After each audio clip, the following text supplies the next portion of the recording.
All right, now we are going to begin the next portion, that is Lieutenant Colonel Dhan Singh Thapa. PVC's Paramveer Chakra. Okay, so PVC was an Indian army major. PVC mean जिनको जो रिसिपिएंट्स होते हैं तो उनके पीछे ये PVC लगा देते हैं, mean they are the recipients of this prestigious award. Now, Dhan Singh Thapa, PVC, was an Indian Army major in 1st Battalion, 8th Gorkha Rifles Regiment. अब आपको होपफुली पता है बेटा, तो फौज में ये सारे रेजिमेंट्स होते हैं, ठीक है?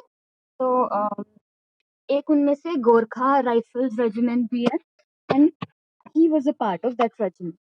He was commissioned on 28th August 1949 and at 6 ये टाइम है, ठीक है? On 20th October 1962, the Chinese opened a barrage of artillery and mortar fire over Sirijap. Now ये जगह है सिरिजाप, ठीक है?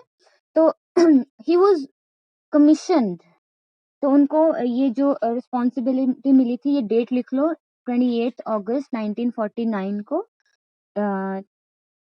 Now the Chinese opened a barrage of artillery. Barrage क्या होता है बेटा? Continuous firing. तो लगातार उन्होंने फायरिंग स्टार्ट कर दी चाइना ने, ठीक है? Barrage of artillery. आर्टिलरी क्या होती है? हैवी गन्स एंड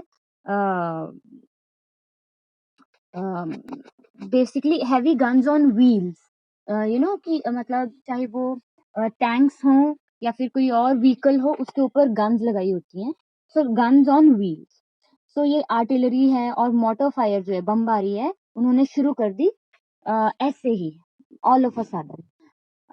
नाउ कहाँ पे की? ये सिरिजा नंबर 1 पोस्ट पे near the Chushul airport in Ladakh. ये आपको बहुत ज्यादा डिटेल में ये जो टेरिटरीज हैं उनको याद रखने की ऐसा जरूरत नहीं है, आंसर करने की जरूरत नहीं है, but you need to remember their date of birth. And जब आप अगर उनको कोई मिशन के स्टेट पे अलॉट हुआ था वो, एंड कुछ जैसे लद्दाख, ये आप याद रख सकते हो कि उन्होंने लद्दाख पे इस तरह से अटैक कर दिया था, ठीक है?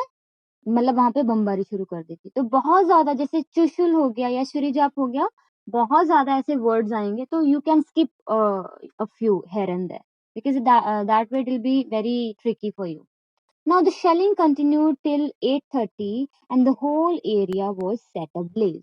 तो ये 6 बजे शुरू हुई थी बमबारी, शेलिंग जो थी, एंड ये कब तक चली? 8:30 तक चली, and the whole area was set ablaze. Ablaze means it was on fire. आग लगी हर जगह पे, इतनी ज्यादा बमबारी और गोलाबारी शुरू हो गई थी.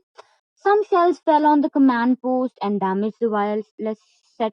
क्योंकि ये इतना इम्प्रॉम्प्टू था, किसी को पता नहीं था, तो ऑब्वियसली कोई रेडी नहीं था इस अटैक के लिए, तो बहुत सारा कुछ डैमेज हो गया, वायरलेस सेट डैमेज हो गया, मतलब जो कम्युनिकेशन था वो ठप हो गया.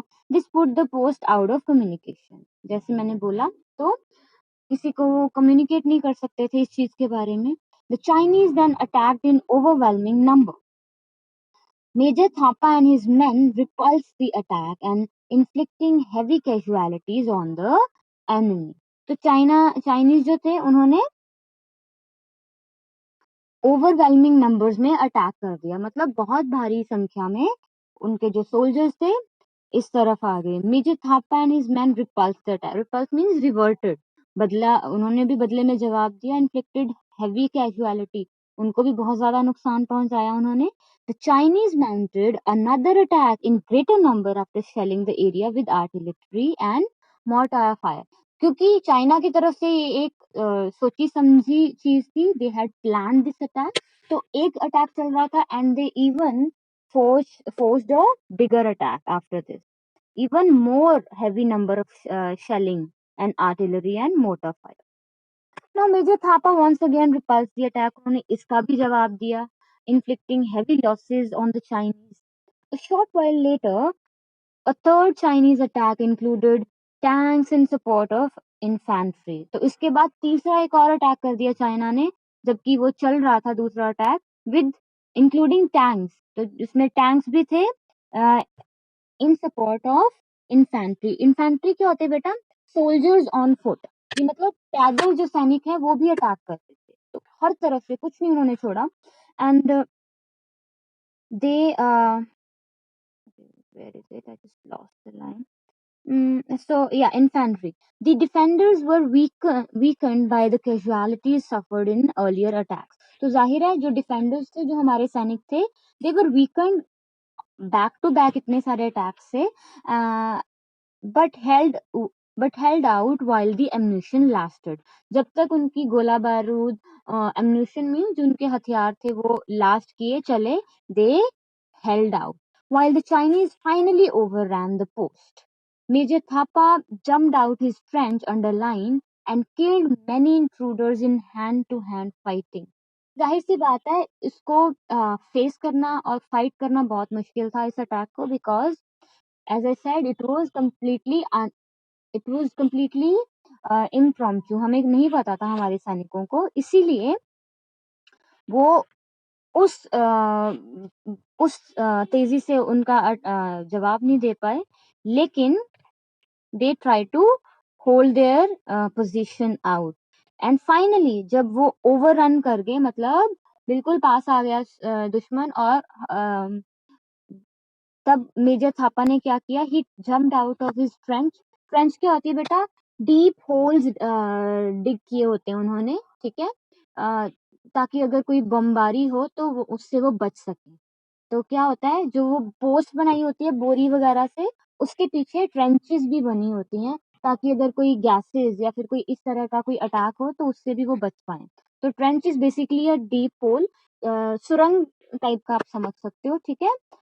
कुछ कुछ वैसा उन्होंने ट्रेंच बनाया होता है। तो उन्होंने अपनी ट्रेंच से छलांग लगाई बाहर and killed many intruders. Intruders mean जो घुसपैठियों को बोलते हैं इंट्रूडर। तो यहाँ पे मतलब जो कि ओवररन कर रहे थे चाइनीज, हमारी पोस्ट की तरफ आ रहे थे, तो उनको बहुत सारे इंट्रूडर्स को उन्होंने मार दिया इस फाइट में, and he was eventually overpowered and capture. तो जाहिर है मेजर थापा को उन्होंने eventually mean finally over power कर लिया, उनको पकड़ लिया एंड उनको कैप्चर कर लिया, मतलब उनको बांध दिया और कैप्चर कर लिया।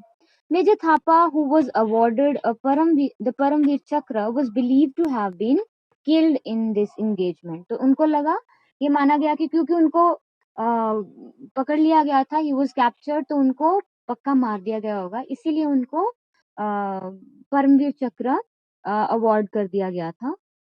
But later on it was discovered that he had been taken as a prisoner. तो उनको सिर्फ बंदी बनाया गया था चाइना की तरफ से।